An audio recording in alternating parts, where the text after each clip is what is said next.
राजस्थान का रण भीषण होता जा रहा है। आगामी 25 नवंबर को तकरीबन राजस्थान की 200 विधानसभा सीटों पर मतदान होने जा रहे हैं। इस बार कामा विधानसभा में दिलचस्प मुकाबला देखने को मिल रहा है। यहां पर 3 प्रत्याशियों का मुख्य रूप से मुकाबला देखने को मिल रहा है। अगर कांग्रेस के प्रत्याशी जायदा खान की बात करें या भाजपा की प्रत्याशी नौक्षम चौधरी की या मुख्तार अहमद की, जो आज़ाद उम्मीदवार चुनाव लड़ रहे हैं, उनसे कड़ी टक्कर मिलती हुई दिख रही है। इस समय आज हमारी पापड़ा गांव टीम पहुंची और हालात का जायजा लिया। यह एक कामा विधानसभा का बड़ा गांव पापड़ा है। बता दें कि राजस्थान और हरियाणा की सीमा से यह विधानसभा सटी हुई है। सीएम मुख्तार अहमद का पापड़ा गांव में जोरदार स्वागत किया गया और पूरे गांव में उन्हें भारी समर्थन दिया गया है। सैकड़ों गाड़ियों से अधिक काफिला, हजारों की भीड़ देखने को मिली।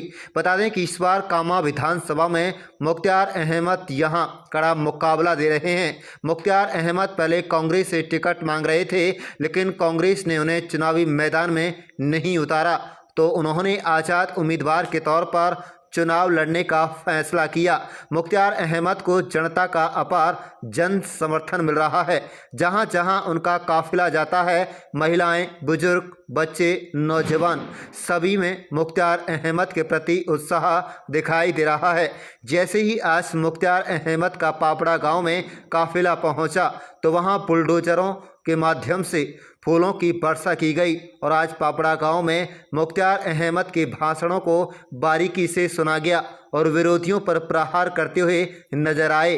तो वहीं घाटमिका कांड को लेकर पत्रकारों से बातचीत के दौरान कहा कि घाटमिका गांव की घटना एक परिस्थितियों से उभरी हुई एक घटना थी, जिसमें कुछ असामाजिक तत्वों ने इस वारदात को अंजाम दिया था। प्रशासन किस तरह से इस तरह की घटनाओं को रोके, इसमें प्रशासन को जवाबदेही तय करनी है, प्रशासन से बात करनी है। आइंदा इस तरह की घटनाओं पर रोक लगाई जाएगी। उन्होंने कहा कि किसी भी तरह की कमीशन खोरी, किसी भी तरह का भ्रष्टाचार, खनन में रॉयल्टी के नाम पर किसी भी तरह की बात हो, एक भी पैसा इलाके के लोगों का नाजायज नहीं जाएगा। आज के हालात यह हैं कि कोई बिजनेसमैन आगे बढ़ रहा है तो उसको खत्म करने का हर संभव प्रयास किया जाता है। उन्होंने कहा कि मेरी सोच अलग है। जितने भी इलाके के लोग बिजनेसमैन में ग्रो करेंगे, आगे बढ़ेंगे, उतना ही इलाका में खुशहाली आएगी और इलाका आगे बढ़ेगा और तरक्की करेगा। आप देखें नुह मेवात से लियाकत अली की रिपोर्ट। हमारे चैनल को जरूर सब्सक्राइब कर लीजिएगा और रोजाना देखते रहिएगा जिले की तमाम छोटी बड़ी खबरें। ऐसी तस्वीरें आपके विधानसभा क्षेत्र में भविष्य में न देखने को मिले, आपकी तरफ से क्या प्रयास? कौन सी घटना की बात कर रहे हैं? देखो, घाटमी का घटना एक परिस्थितियों के से उभरी हुई एक घटना थी, और जिसमें कुछ असामाजिक तत्व कुछ नौजवानों को ले गए पकड़ के और उनको दर्दनाक तरीके से मार दिया।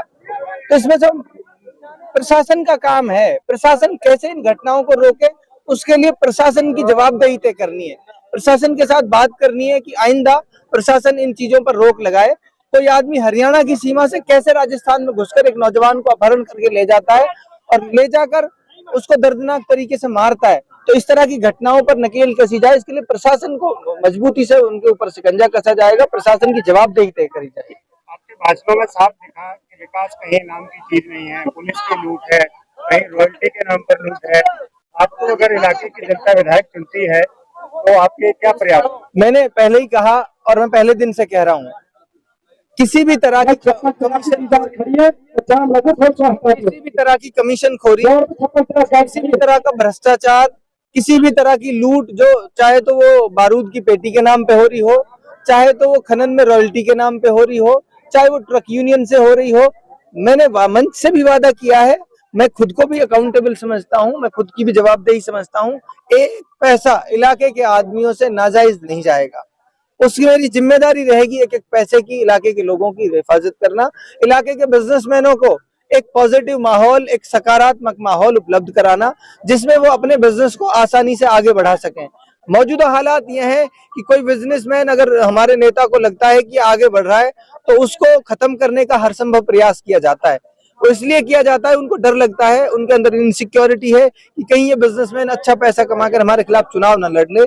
मेरी विचारधारा अलग है, मेरी सोच अलग है। मैं चाहता हूं जितना ज्यादा हमारे इलाके के बिजनेसमैन ग्रो करेंगे, उतना ही इलाके में खुशहाली आएगी, उतना ही इलाके में बेहतरी आएगी। मेरे अंदर इनसिक्योरिटी नहीं है। मैं अगर काबिल हूं, मेरे अंदर काबिलियत है, तभी मैं राजनीति में मुझे होना चाहिए, तभी मुझे इस इलाके का प्रतिनिधित्व करना चाहिए। अगर मुझसे बेहतर कोई इस इलाके का नौजवान अगर चलाता होगा, और जाहिर सी बात है चलाएंगे लोग, ऐसा नहीं है कि मुझसे बेहतर कोई नहीं चला सकता। डेफिनेटली ऐसे लोग हैं जो भविष्य में इस इलाके के प्रतिनिधित्व भी करेंगे। तो अगर मुझसे कोई बेहतर चला सकता होगा तो उसका स्वागत रहेगा हमेशा।